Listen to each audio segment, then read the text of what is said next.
So if this is the case, so in the first derivation, first case, we are calculating E due to the line charge which is in the straight line form. In the second derivation, in the third derivation, we are finding the E due to the line charge which is in the form of a circle. And in the second derivation, we are going to find out what is E due to the surface charge which is in the form of infinite sheet. And in the fourth derivation, we are going to study the E field due to the surface charge which is in the form of a disk.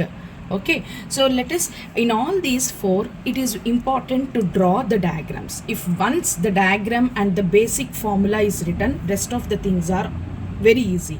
Okay, so let us see what is given. In the first derivation, your line source, line charge is placed on the z-axis like this. Okay, this is your line source. That means this charge is placed like this.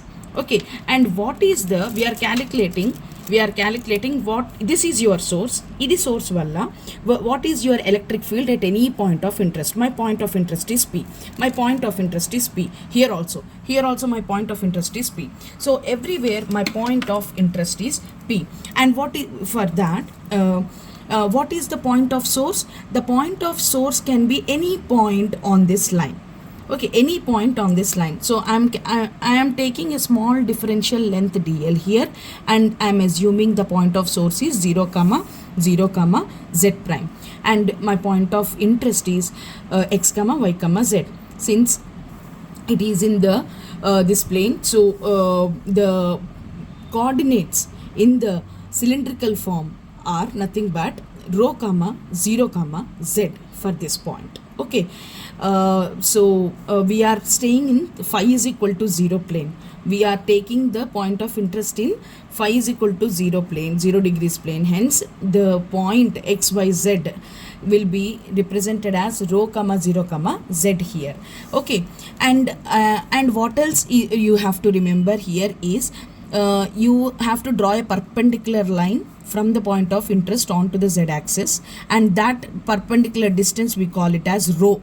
Okay, and this point of interest, these are the two ends, A and B are the two ends, and this is the point of interest. So what is the angle that is making with the line that is joining the point P to the point B, which is nothing but alpha 2, and what is the angle that the point P is making with the point A is nothing but alpha 1.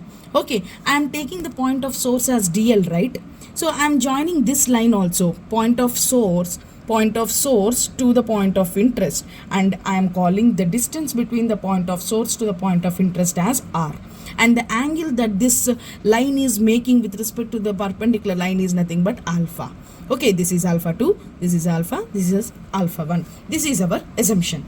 Okay, if you draw this, then everything in the derivation will be easier for you. So first remember to draw the diagram.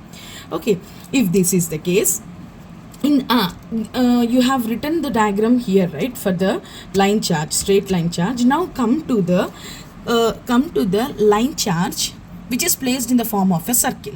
So you are placing the line in the form of a circle in z is equal to 0 plane. That means here, okay, like this, and above we are trying to calculate E field at the point of interest which is on the z-axis, which is in the form of 0, 0, h, because it is in the z-axis, right? So x will be 0, y will be 0, this will be h. Okay, and your line, you can take the point of interest at any place, and I'm taking the point of interest dl as here. Okay, so what is the line joining the point of interest to the point of source to the point of interest? This is my point of source. Okay, this is the source, and I'm taking any point on the source.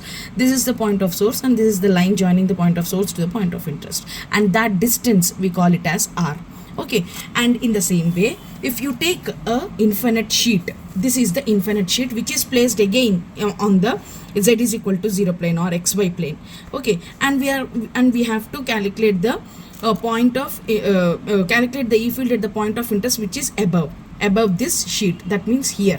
Okay, so again your point of interest is 0, 0, h. Your point of source is actually lying on the xy plane. So what is the point of source in the cylindrical form? It will be like this, rho comma 0 comma 0. Okay, this is your point of source. This one is your point of source. That point is written as like this because it is on the xy plane.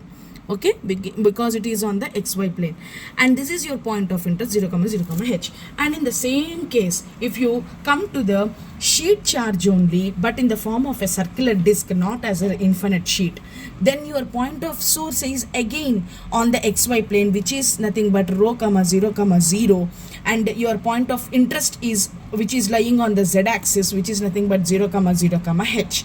Okay, if these are the point of interest and the point of sources, and the distance between the point of interest to the point of sources everywhere, if you have located the value r, and if you have located the POI and POS, then it is very easy for us to derive it. Okay,